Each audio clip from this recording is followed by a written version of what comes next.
Bonjour, dans cette vidéo, je vais vous parler de la notion de poussée d'Archimède, qui est une notion que vous allez voir très intéressante et qui a une multitude d'applications dans la vie courante.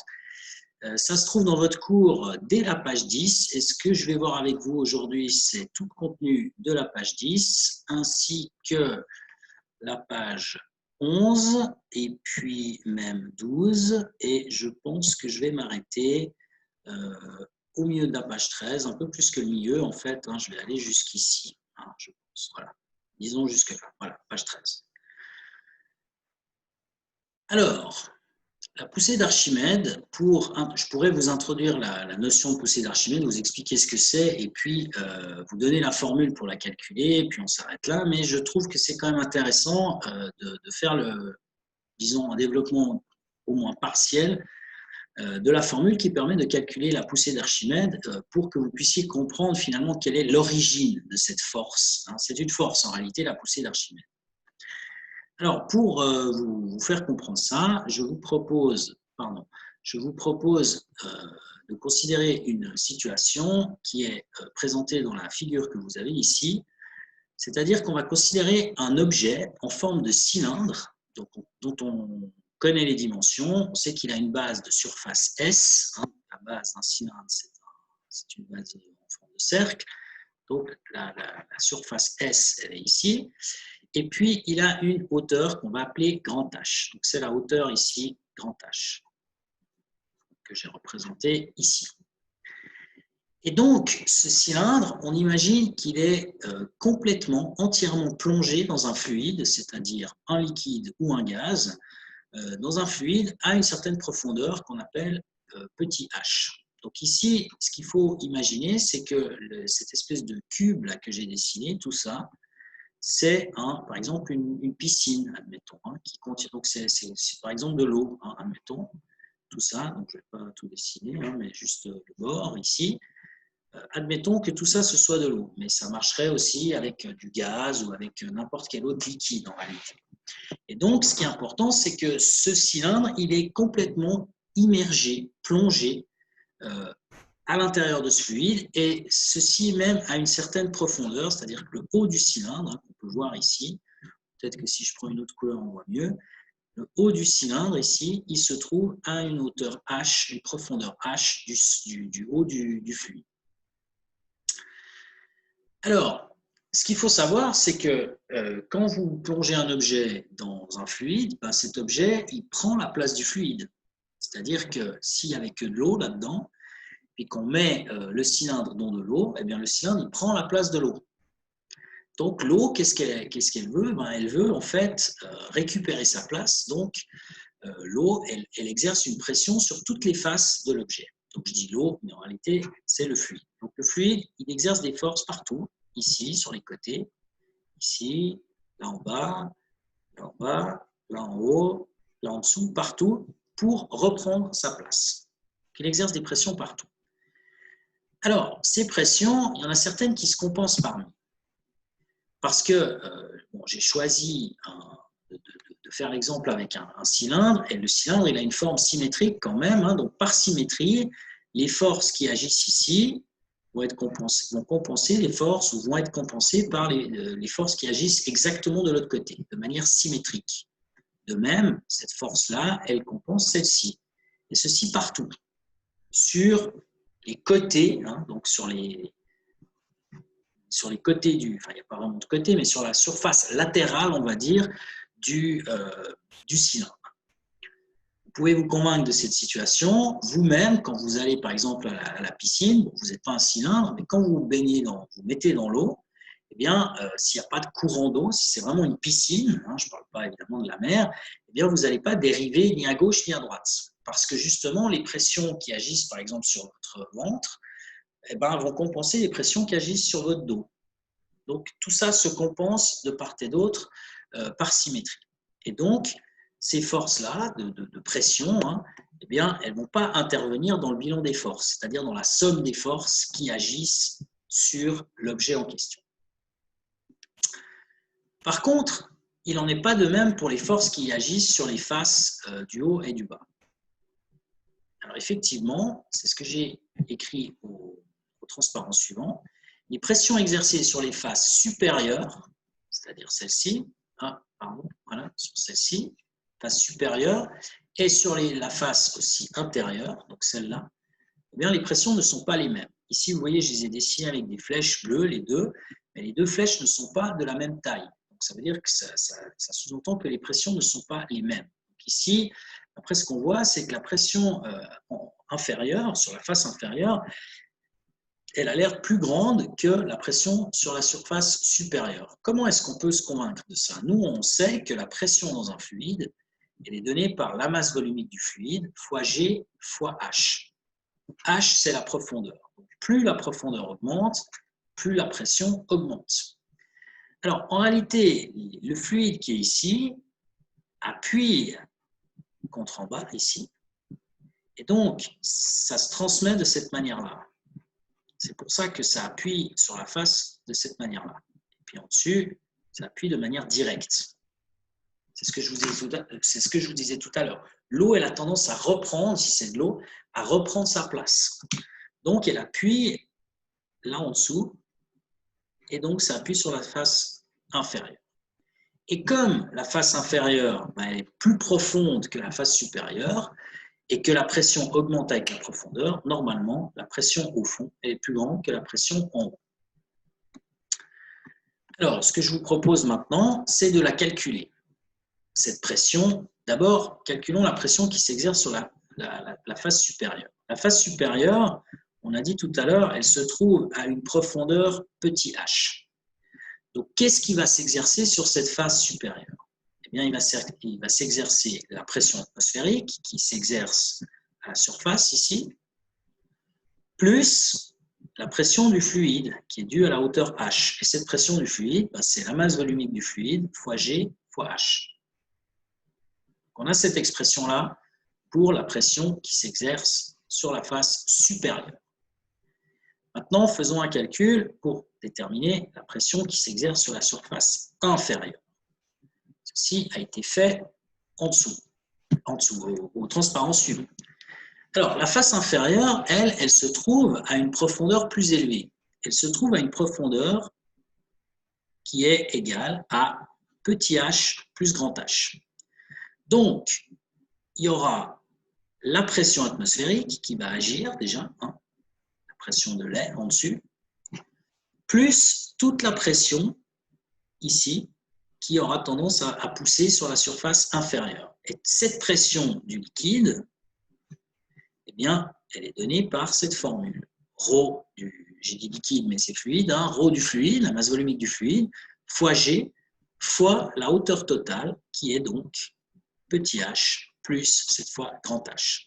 Petit h, c'est la profondeur de la face supérieure, et puis grand H, c'est la hauteur du cylindre. Alors, développons maintenant cette histoire. Alors, nous avons ici petit h et puis grand H. Le tout multiplié par rho du fluide fois G. Donc, si on fait rho du fluide fois G fois H, on obtient ça, rho du fluide fois G fois H.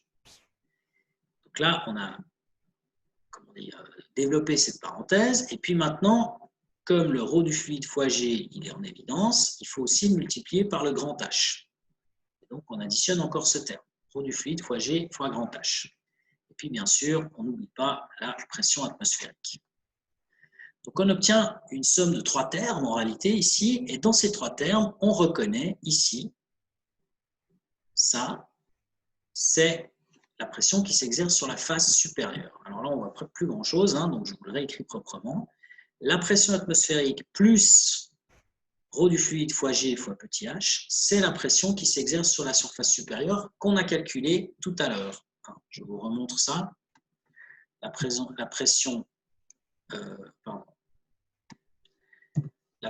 qui s'exerce sur la surface supérieure, on l'a calculée tout à l'heure, c'est pression atmosphérique plus rho du fluide fois G fois petit h. Bien ça, on la retrouve. Allez, excusez-moi, on la retrouve ici. Là. Et donc, ce qui reste, c'est l'excédent pression.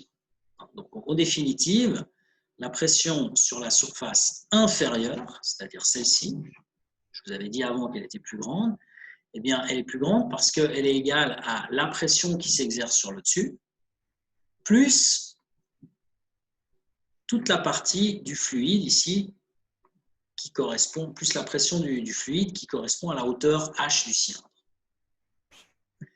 Donc, on voit ici par ce calcul que la pression inférieure qui s'exerce sur la surface en bas, elle est plus grande que la pression qui s'exerce sur la surface du haut.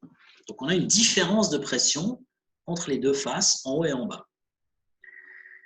Alors, et donc non seulement on a une différence de pression, mais la pression du bas est plus grande que la pression du haut. Alors, comme il y a une différence de pression, qu'est-ce qui va se passer? Je vous rappelle que la pression, elle est donnée par la formule pression, c'est la définition, hein, c'est la force divisée par la surface. Donc maintenant, la pression qui s'exerce sur la face supérieure, ben, c'est la force qui s'exerce sur la face supérieure divisée par la surface du haut. Mais la surface du haut, c'est la même que la surface du bas. Hein. J'ai une figure ici pour vous montrer. Ces deux surfaces, vu que c'est un cylindre, ça c'est la surface supérieure, ça c'est la surface inférieure, ce sont les mêmes. C'est ce qu'on appelle S, qui est la base du cylindre. Donc dans la formule qui est issue de la définition de la pression, eh bien la pression en haut, c'est la force en haut divisée par S. Et puis en bas, la pression inférieure, ben c'est la force inférieure sur la surface inférieure. Et encore une fois, la surface inférieure, c'est S, tout court, la surface de la base du cylindre. Donc on obtient ces deux expressions-là. Alors maintenant, si vous écrivez pression supérieure, pression inférieure, je voulais mettre, plus grande que la pression supérieure. Ça, c'est ce qu'on a obtenu avant. La pression inférieure, c'est quoi? D'après la formule qui est ici, c'est la force inférieure sur la surface. Ça doit être plus grand que la pression supérieure. Mais que la pression supérieure, c'est la force supérieure sur la surface. Donc, vous voyez que la surface apparaît à gauche et à droite. Et donc, ce qui reste, c'est que la force qui agit sur la partie du bas est plus grande que la force qui agit sur la partie du haut. C'est la conclusion qu'il y a ici. Donc, comme il y a une différence de force entre le haut et le bas, eh bien, qu'est-ce qui va se passer? Rappelez-vous vos cours de première année. S'il y a une différence de force, eh bien, automatiquement, il va y avoir une résultante des forces qui ne va pas être nulle, puisqu'il y en a une des deux qui est plus grande que l'autre. La force du bas étant plus grande que la force du haut, eh bien, du coup, ça va créer une résultante qui est globalement dirigée vers le haut. Et cette résultante, c'est justement ce qu'on appelle la poussée d'Archimède. Donc voilà l'origine de la poussée d'Archimède. La poussée d'Archimède, cette force qui agit donc sur un objet, par exemple, qui se trouve dans un fluide, que ce soit un liquide ou un gaz, c'est une force qui va être dirigée vers le haut et qui est due en fait à la différence de pression entre la partie inférieure et la partie supérieure de l'objet. Le seul moyen qu'il n'y ait pas de force d'Archimède, c'est que l'objet n'ait pas de hauteur, en fait, hein, puisqu'il y a forcément une pression plus petite en haut qu'en bas. S'il n'y a pas d'auteur, mais s'il n'y a pas d'auteur, l'objet n'existe pas non plus. Hein, c'est comme ça que ça se passe. Hein. Un objet, il a forcément un petit volume, donc il a forcément il y a forcément une hauteur, donc il y a forcément cette poussée d'Archimède qui intervient. Et encore une fois, elle est forcément dirigée vers le haut à cause de la différence de force qu'on a calculée tout à l'heure. Alors maintenant, cette poussée d'Archimède, je vais donc maintenant que vous avez compris l'origine, hein, qui est donc la différence de pression, je vous donne la formule qui permet de calculer la poussée d'Archimède. La formule, elle est ici. Alors, je tiens à préciser une petite chose, c'est que si ça vous intéresse, vous pouvez regarder dans votre cours pour avoir le développement de cette formule. J'ai mis dans votre cours, je vais vous montrer tout de suite où, le développement de cette formule que vous pouvez utiliser, vous l'aurez toujours à disposition bien entendu, hein, vous savez qu'avec moi, il n'y a pas à apprendre de formule par cœur. Donc, vous pouvez l'utiliser telle quelle, cette formule, dans vos calculs, dans vos exercices. Mais si ça vous intéresse, vous pouvez regarder dans votre cours, il y a un petit chapitre qui se trouve à la page, ici, voilà, page 11. En bas de la page 11, j'ai marqué « Développement aboutissant à la formule de la poussée d'Archimède ». Et j'ai marqué que c'est facultatif. Donc, je ne vous interrogerai jamais sur ce développement. Mais si vous lisez ça, hein, donc c'est à la page 11, et puis ça s'étend jusqu'à la page... ça s'étend jusqu'à la page... jusqu'ici, voilà. Ici, jusqu'à la page 12, eh bien, vous avez ce développement. Encore une fois, si ça vous intéresse, vous pouvez l'obtenir, sinon vous appliquez directement la formule telle qu'elle. Je sais que c'est dans vos cordes, donc c'est pour ça que je vous l'ai mis à disposition, mais ça ne me paraît pas très utile de faire ce développement pour tout le monde. Je sais qu'il y a des gens qui sont pas intéressés, puis d'autres qui sont plus intéressés. Donc voilà, vous faites comme bon vous semble. Alors revenons à cette formule donc de la poussée d'Archimède. La poussée d'Archimède, on écrit ça FA. F parce que c'est une force, puis A parce que Archimède, bien sûr. Hein. Donc, poussée d'Archimède, elle est égale à la masse, la masse volumique du fluide dans lequel on se trouve.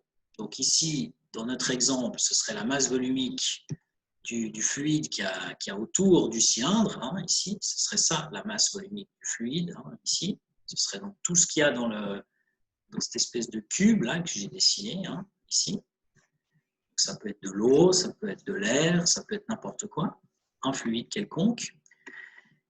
Ensuite, il faut multiplier le tout par l'accélération de la pesanteur.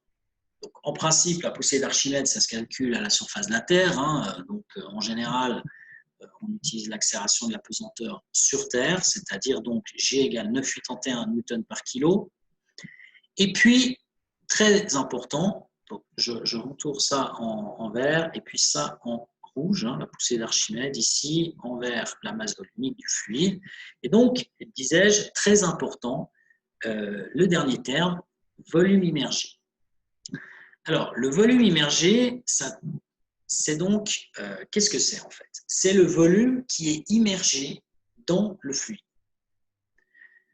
Alors, c'est un volume, donc ça se mesure en mètres cubes.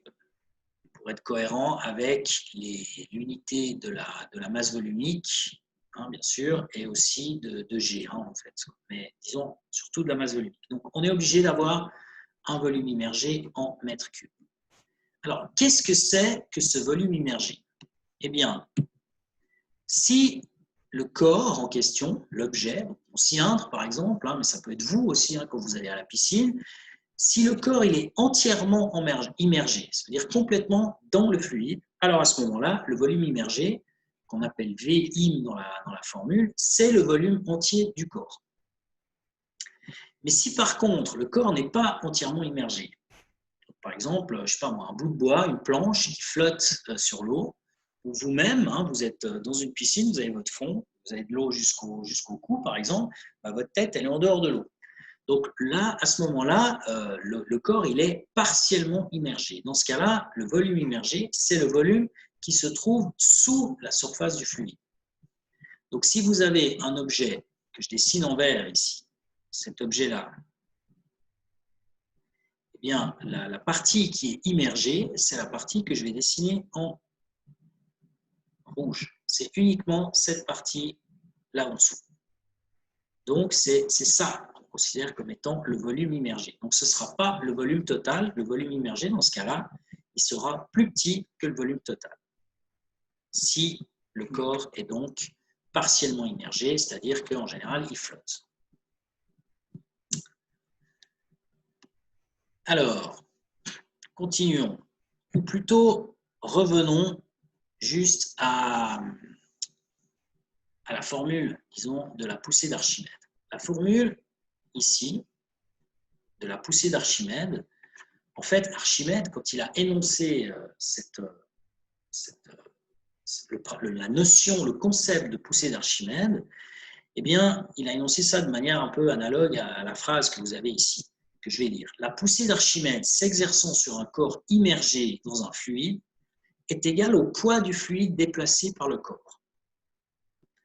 Alors, quand vous mettez, si par exemple vous mettez dans votre baignoire, vous savez que le niveau de l'eau de votre baignoire va monter. C'est-à-dire que l'eau va être déplacée d'un certain volume qui sera le volume que vous avez mis de votre corps dans l'eau, en fait. Donc, en fait, comment dire, la quantité de fluide qui va être déplacée, ben, son volume, c'est le volume immergé. Et vous savez que ρ égale masse divisée par le volume. Donc, la masse, c'est égal à la masse volumique fois le volume. Donc, vous déplacez un certain volume de fluide qui est le volume immergé, et ce fluide, il a une masse volumique ρ fluide. Donc, quand vous faites ce calcul-là, vous calculez la masse de fluide déplacée à cause de cette formule ici. Et quand vous faites la masse du fluide déplacé fois G, vous obtenez le poids du fluide déplacé. Et c'est pour ça donc que la poussée d'Archimède, qui s'exerce sur un corps immergé dans un fluide, est égale au poids du fluide déplacé par le corps. Voilà. Alors maintenant, je voudrais faire quelques petites remarques que vous avez ici concernant la poussée d'Archimède. Alors, premièrement, la poussée d'Archimède s'exerce sur tout corps qui est partiellement ou entièrement plongé dans un fluide. Et le fluide, donc, je vous rappelle, c'est un liquide ou un gaz. Alors évidemment, étant donné que dans la formule, comme vous voyez je vais vous mettre cette formule ici, vous avez la masse volumique qui intervient ici, la masse volumique du fluide qui intervient. Évidemment, plus la masse volumique du fluide augmente, plus la poussée d'Archimède va augmenter. Ce qui fait que si on a un gaz, on a une petite masse volumique en général, donc on aura une petite poussée d'Archimède qui peut suffire selon ce qu'on veut faire, mais comme on va le voir plus tard. Mais en l'occurrence, voilà, ce qu'il faut comprendre, c'est que si le fluide est un gaz, la masse volumique est petite, donc la poussée d'Archimède est relativement petite. Si au contraire le fluide est un liquide, eh bien, comme on le sait, les masses volumiques des liquides sont beaucoup plus grandes que celles des gaz en fait. Donc, en fait, la poussée d'Archimède, elle est beaucoup plus présente et visible, observable dans un liquide que dans un gaz. Exemple, nous-mêmes, moi par exemple, j'ai été immergé dans deux fluides différents, soit dans l'air, comme maintenant, je suis dans l'air ici, qui est un gaz, soit quand j'ai été nager sous l'eau. Et donc dans ce cas-là, c'était un liquide, de l'eau. Eh bien, la poussée d'Archimède qui me poussait vers le haut, elle est beaucoup plus marquée quand je vais nager dans l'eau que quand je suis à l'air libre comme ça. Je ne me suis encore jamais envolé tout seul sous l'effet de la poussée d'Archimède. Par contre, quand je vais sous l'eau nager, il y a une force qui me remonte à la surface, c'est justement cette poussée d'Archimède. Donc la poussée d'Archimède, elle existe, elle se manifeste dans les liquides et dans les gaz, mais avec plus d'intensité, on va dire, dans les liquides. Ensuite, très important, deuxième remarque, la poussée d'Archimède est toujours verticale et elle est toujours dirigée vers le haut. Donc là, je vous rappelle le développement qu'on a fait tout à l'heure, qui n'est pas vraiment un développement au sens strict du terme, ce n'est pas un développement mathématique, mais on a démontré que la force qui s'exerce sur la face du bas, dans notre exemple du cylindre, elle est plus grande que la force qui s'exerce sur la face du haut. Et elles sont de sens contraire. Celle qui s'exerce sur la face du bas, elle va de bas en haut. Celle qui s'exerce sur la face du haut, elle va de haut en bas. C'est ce qu'on a ici. Et donc, la résultante de ces deux forces, c'est une force qui donc est dirigée vers le haut et verticale. Et ça, c'est toujours le cas parce qu'il y a toujours cette différence de force qui est comme ça. Il n'y a jamais la force du haut qui est plus grande que la force du bas. C'est toujours la force du bas qui est plus grande que la force du haut. Toujours à cause de la pression qui est plus grande en bas qu'en haut, etc., etc. Donc ça, c'est très, très important. La poussée d'Archimède, elle s'exerce toujours de bas en haut et de manière verticale. Alors, vous connaissez une force qui est aussi toujours verticale. C'est le poids Le poids, c'est une force qui est toujours verticale, comme la poussée d'Archimède, et qui est toujours dirigée vers le bas. Donc, c'est le contraire, en fait. La poussée d'Archimède, elle est toujours verticale, mais dirigée vers le haut, tandis que le poids, il est toujours vertical, mais dirigé vers le bas. Donc, en fait, troisième remarque très importante, la poussée d'Archimède, en fait, elle s'oppose au poids des corps. Le poids est dirigé vers le bas, tandis que la poussée d'Archimède, elle est dirigée vers le haut. Donc, elle s'oppose au poids des corps. Alors, le résultat de ça, c'est qu'en fait, les corps, ils apparaissent plus légers quand ils sont immergés. Vous avez déjà fait l'expérience. Vous allez à la piscine. Si par exemple, vous portez quelqu'un dans vos bras, votre petit frère, votre petite sœur, n'importe qui, vous portez dans vos bras dans l'eau. C'est facile de porter quelqu'un. Peut-être même avec une seule main, on y arrive. Mais si vous faites la même chose en dehors de la piscine, c'est beaucoup plus difficile. Parce que justement, en dehors de la piscine, la poussée d'Archimède, c'est la poussée d'Archimède qui s'exerce dans l'air. Elle sera beaucoup plus petite que la poussée d'Archimède qui s'exerce dans l'eau, parce qu'en fait, la masse volumique de l'air est plus petite, beaucoup plus petite que la masse volumique de l'eau. Et donc, comme la poussée d'Archimède dans l'eau, elle est beaucoup plus grande, eh bien, elle compense plus le poids. Et donc, l'objet, la personne que vous portez, va apparaître plus légère si elle est dans l'eau que si elle est dans l'air. Alors du coup, on peut calculer, on introduit ce qu'on appelle la notion de poids apparent. Donc le poids apparent, ce n'est pas tout à fait le poids. C'est en fait le poids, pour de vrai, comme on le voit ici, mais auquel on soustrait la poussée d'Archimède, qui nous aide justement à porter les choses. Donc le poids, comme on le sait, c'est une force qui est toujours verticale et dirigée vers le bas. Et puis la poussée d'Archimède, c'est une force qui est toujours verticale, mais dirigée vers le haut. Alors, comme ces deux forces sont de sens contraire, une vers le haut, une vers le bas, eh bien, on définit ce qu'on appelle le poids apparent comme la différence entre les deux. C'est en quelque sorte la résultante entre les deux. Et donc, ce poids apparent, on le considère comme étant dans la même direction que le poids, c'est-à-dire dirigé vers le bas. Et en fonction de la valeur de la poussée d'Archimède, eh bien, on aura un poids apparent qui sera plus ou moins grand. Je vous rappelle là-dedans que pour calculer le poids, on utilise la formule P égale M fois G. Donc le poids apparent, si par exemple vous portez quelque chose dans l'eau, vous n'allez pas devoir porter le vrai poids P, mais vous allez devoir porter le poids apparent parce qu'il y a l'eau qui vous aide à le porter via ce qu'on appelle la force d'Archimède. Alors maintenant, j'ai bientôt fini avec ça. Quelques cas de figure. Je crois que j'ai encore un transparent à vous montrer. Voilà, le dernier qui est ici. Et puis après, je m'arrête. Alors, on utilise pour ça la formule que je vais écrire en haut. Le poids apparent, je vais l'écrire ici, mettons en jaune ici. Le poids apparent, par définition, c'est le poids, donc mg, moins la poussée d'Archimède. Alors maintenant, plusieurs cas de figure. Admettons que le poids d'un corps, voilà, soit plus grand, supérieur à la poussée d'Archimède. Donc, vous avez le poids, c'est P. P, il est plus grand que la poussée d'Archimède, que je vais faire en vert.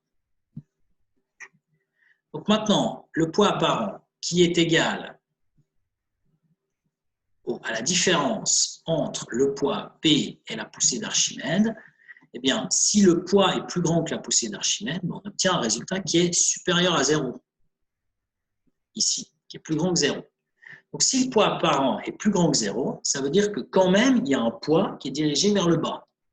Ça veut dire en gros que le poids, le vrai poids, en rouge ici, l'emporte sur la poussée d'Archimède, et donc le résultat, c'est que vous avez un corps un objet qui va couler, puisqu'il est attiré plus vers le bas que vers le haut.